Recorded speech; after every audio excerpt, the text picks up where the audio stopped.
और जितनी शंकर जी की बेटी अशोक सुंदरी ज्ञानवान थी, उतनी शंकर जी की बहन भी ज्ञानवान थी। कौन? शिव जी की बहन। क्या नाम था?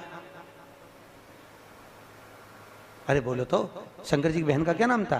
क्षिप्रिया। क्या नाम था? क्षिप्रिया। शिव जी की बहन थी, वो भी उतनी क्या अतीत।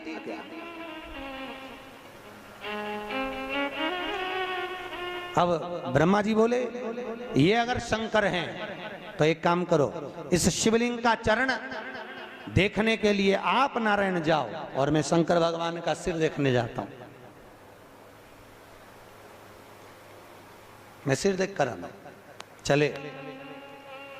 भगवान विष्णु ने कहा मत परीक्षा लो। काय को परीक्षा ले रहे हो? देख लिया बस, भगवान के दर्शन हो गए ना, बहुत है। नारायण बोले क्या देखना? नहीं नहीं नहीं, आप चरण ढूंढो, मैं सिर ढूंढता हूं। शिवलिंग का चरण देखने के लिए नारायण नीचे गए पाताल में।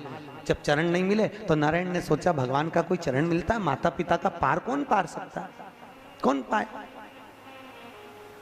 माता पिता जैसा दुनिया में कोई दयालु नहीं हो सकता। होता है क्या? बहू कितने भी ताने दे, बेटा कितना भी अपशब्द कहे, उसके बाद अगर किसी बूढ़े माँ बाप से बोल दो तुम्हारी बहू बेटा अच्छे नहीं है, तो एक काम करो सारी प्रॉपर्टी हमको दे दो। ईमानदारी से बोलो रे भैया, कोई देगा? बहू बेटा कितने भी गाली दे, ताने दे, अपशब्द के, पर माता पिता अपनी जायदाद उसी को देते, कोई कितना ही कह ले।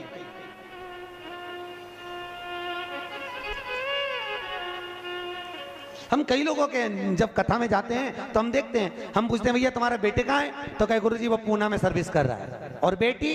तो कहे गुरुजी वो विदेश में सर्विस कर रही है। अच्छा, और तुम? कि हम दोनों बूढ़ा बुढ़ी हैं, घर में रहते हैं। बताओ।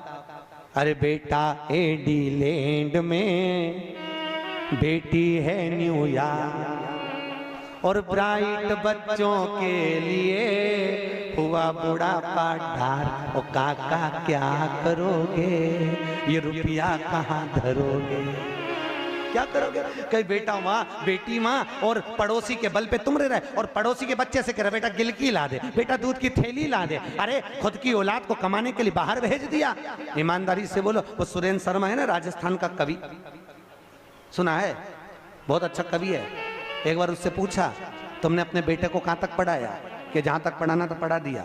हमने हमारे बेटे से कह दिया। एक बार वो 90% लेके आया तो हमने बेत उठा के खूब मारा अपने लड़के को। लड़के ने पूछा पिताजी क्यों मार रहे हो? मेरा 90% आया। बेटा अगली बार लेके आया तो पांव तोड़ दूंगा, सोच लेना।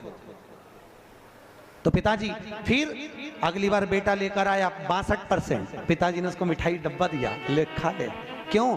सुरेंद्र शर्मा ने कहा ज्यादा नंबर लिया आएगा तो बाहर भाग जाएगा, 65% से नीचे लाएगा तो हमारा गांव छोड़ के कहीं नहीं जाएगा। औलाद हमने हमारे लिए पैदा करी कि दूसरों के लिए पैदा करी? हमारी औलाद हमारी सेवा नहीं करे तो क्या मतलब? इसलिए 65 से ऊपर लाया तो सोच ले।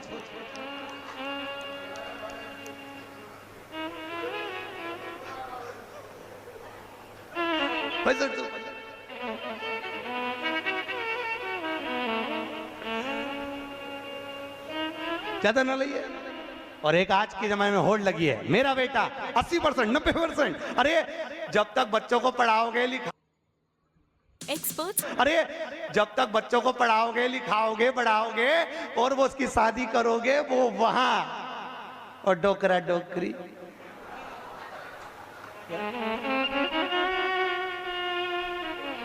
बेटा बेटी सबको खूब पढ़ाओ।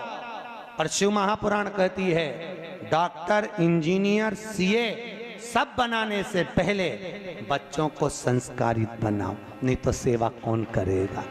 विचार करिए, सेवा कौन करेगा?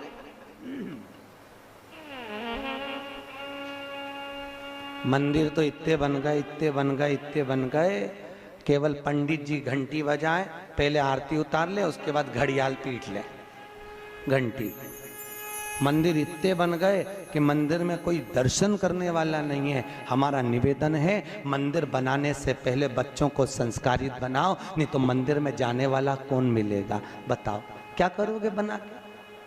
संस्कार हो। हम कई बार, महाराज अग्रवाल जी, हम कई बार कहते हैं लोगों से, हाँ ये बच्चियां जब निकलती हैं तो आजकल की बच्चियां मुंह पे पूरा कपड़ा बांध के, आंख दिखे, बाकी का हाथ भी कपड़े से ढका, पूरा मुंह कपड़े से ढका। मुझे समझ में नहीं आती, जो बच्चियां जब कुंवारी रहती हैं तो मुंह को पूरा ढक के चलती है, शादी के बाद इन्हें क्या हो जाता है जो घूंघट रखने में इनके पसीने छूट जाते हैं? मुझे आज तक समझ में नहीं आया। फिर सास कह रही सिर पे पल्लू रख ले, तो पल्लू नहीं रखे। और सास जना सा बोल दे कि सिर पे पल्लू रखो, मर्यादा नहीं रखे। बूढ़ी बूढ़ी माँ रख ले, पर आज की बेटियां नहीं रखे। और वही बेटियां जब कुंवारी रहती है तो पूरा मुंह बांध के, पट्टा पट्टी बांध के, ने केवल आंख दिखे, किसी पर कहीं नहीं दिखे। फिर इनको हो क्या जाता शादी के बाद कि ये सिर पे पल्लू नहीं रखते? या कहाँ ये बूढ़ी बूढ़ी माताएं कई बैठी हुई है, कई कई यहाँ बैठी, सबके सिर पे पल्लू है। इनको मालूम है ये पल्लू नहीं, हमारे घर की, हमारे पितरों की, हमारे पूर्वजों का आशीर्वाद हमारे सिर पर है, पल्लू के रूप में ये विराजमान है। पल्लू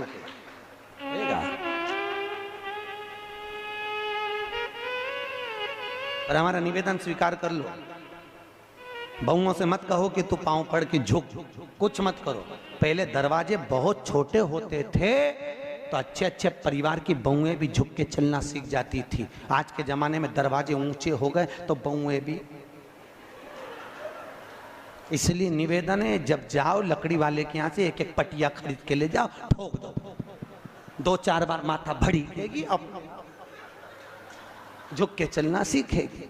झुकाने के लिए बोलने की जरूरत नहीं है, झुकाने के लिए कर्म करने की जरूरत।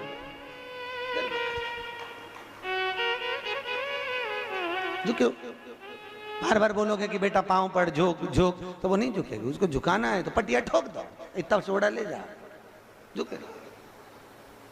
क्यों बोले? ब्रह्मा जी गए ऊपर भगवान शंकर का मस्तक देखने के लिए, भगवान नारायण गए नीचे, भगवान शिवलिंग का चरण देखने के लिए नीचे, वो ऊपर। भगवान विष्णु को लगा चरण नहीं मिलेंगे, वापिस आ गए। ब्रह्मा जी ऊपर गए, उन्होंने देखा क्या करूं, भगवान का तो सिर ही नहीं मिल रहा। वहीं से केतकी का फूल दिखा, केतकी के पुष्प को देखा और केतकी के पुष्प को देखकर कहा, ए फूल तू मेरे साथ चल। नीचे भगवान विष्णु के सामने चलकर कह देना कि भगवान ब्रह्मा को शंकर जी का सिर मिल गया। केतकी का फूल बोला, मैं काहे को झूठ बोलूं, इसका लाभ क्या होगा? इतने में ब्रह्मा जी ने कहा, सारे देवताओं पर तुझे चढ़वाऊंगा, तुझे सुगंधित बनाकर रखूंगा। केतकी का फूल बोला, मेरे बात कौन मानेगा? सामने से गाय निकल कर जा रही थी, गौ माता को रोक लिया। हे गौ माता रुको, तुम नीचे चलो मेरे साथ में। ब्रह्मा जी बोले, नारायण के सामने जाकर कहना कि भगवान ब्रह्मा को शिव जी का मस्तक मिल गया। गाय बोली, मैं गाय को झूठ बोलूं? ब्रह्मा जी ने कहा, घर में सबसे पहली रोटी तेरी दिलवाऊंगा। गाय भी चल दी, केतकी का फूल चल दिया। नीचे आए, भगवान विष्णु से पूछा, नारायण आपको भगवान के चरण मिल गए? नारायण ने कहा, नहीं मुझे चरण नहीं मिले। देखो सत्य को प्रमाण की जरूरत है क्या? नहीं, मुझे चरण नहीं मिले। नारायण ने बिल्कुल साफ कह दिया, मेरे को चरण नहीं मिले। और ब्रह्मा जी आपको? इतने में ब्रह्मा जी बोले, हाँ मैंने भगवान शंकर के शिवलिंग का शीश देखा। इतने में ना मानो विश्वास हो तो केतकी के फूल से पूछो। अब देखो, सत्य को प्रमाण की जरूरत नहीं है और असत्य को प्रमाण की जरूरत है। असत्य को, ये उसी में कहा ले, एक ऑफिस में एक रजिस्टर रखा रहता है जहां सर्विस करते हैं ना, वहां पर तो जो लेट आता था ना उसमें लिखना पड़ता था कि लेट क्यों आए, क्यों लेट आए। तो एक व्यक्ति लेट आया तो उसने लिख दिया, आज मेरी पत्नी का डिलीवरी का समय था तो मैं उसको लेके हॉस्पिटल गया, उसको लड़का हुआ। और 2-4-8 और लेट आए। अब उन्होंने पढ़ा ना लिखा, उसके नीचे बस ऐसा कामा बना दिया। कामा का मतलब जानते हो? सेम। पढ़ा ही नहीं उसने, बस कामा बना दिया। उसके नीचे भी कामा, उसके नीचे भी कामा, 25-30 ने कामा बनाया। जब ऑफिसर आया उसने पढ़ा, बताओ सबके आज ही हुआ,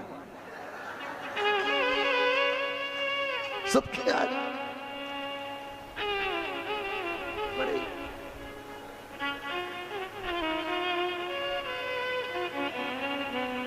ऑफिसर के चक्कर आ गए बेचारे।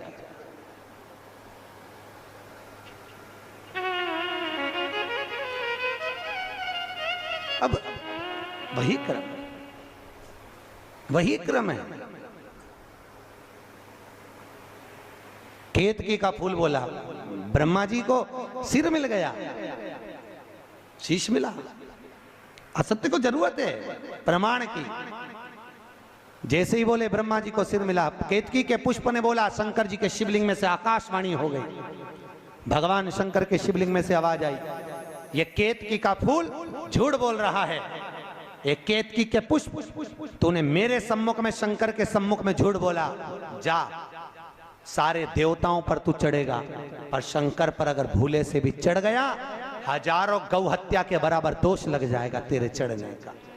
आज भी हिंदू धर्म में रीति है, शंकर को सारे पुष्प आते हैं पर केतकी का पुष्प नहीं आता। केतकी का फूल चढ़ जाए तो गौ हत्या के बराबर दोष लग जाता। केतकी का फूल नहीं चढ़ता शिव को, तो झूठ बोला है, असत्य बोला है। और कल आपको कथा में कहा था, सत्यम शिवम सुंदरम। शंकर को सबसे ज्यादा प्रिय क्या है? सत्य। शिव जी को सबसे ज्यादा प्रिय है क्या? सत्य।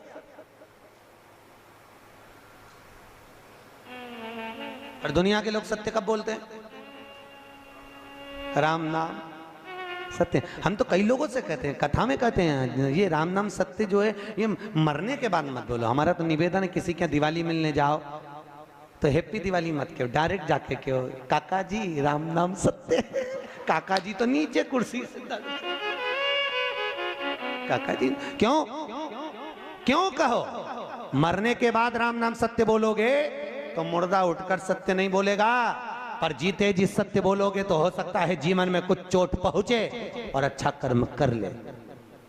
राम नाम सत्य है, पर करे क्या?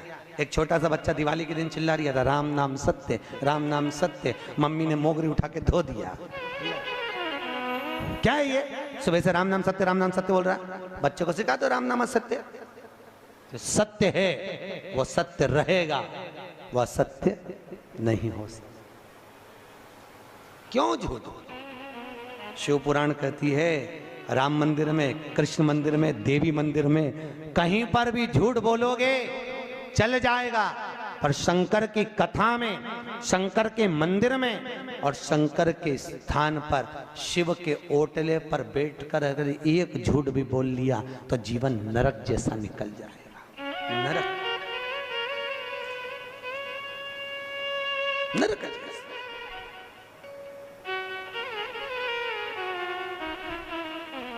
होता है कोई कोई व्यक्ति, कई बहुएं आके कहती हैं, महाराज हमारी दादी सास बहुत बीमार पड़ी है, बहुत बीमार है गुरुजी। तो हमने 2-3 बार गीता सुना दी, थोड़ी देर में ऐसा लगता है कि निपट गई, हम नीचे सुलाएं, फिर जिंदा हो जाए, फिर पलंग पे सुला, फिर जिंदा हो जाए, फिर। तो क्या करें? हमने कहा कुछ नहीं, लगता है शिव जी के मंदिर में, शंकर के सम्मुख में, भगवान विश्वनाथ की साक्षी में, किसी शंकर के मंदिर के ओटले पर बैठकर व्यक्ति जब झूठ बोलता है, उसका कर्म का दंड व्यक्ति को भोगना पड़ता है। असत्य ना बोलो, और बोलो तो ये याद रख लो, शंकर तो पास में नहीं है, शिवलिंग तो नहीं है। पहले के जमाने में अदालत नहीं होती थी, पंचायत नहीं होती थी। पहले के जमाने में लोग शिव जी के मंदिर में ले जाते थे, गंगा जली उड़वाते थे, बोल उठाकर गंगा जली कि तूने ऐसा नहीं करा। गंगा जली का मतलब क्या है? गंगा जल भरा है शंकर की जटा में, गंगा जली का मतलब है कि शिव को हाथ में ले लिया। अगर शंकर के सामने झूठ बोल दिया तो मरते मरते जीवन नरक जैसा निकल, नरक जैसा।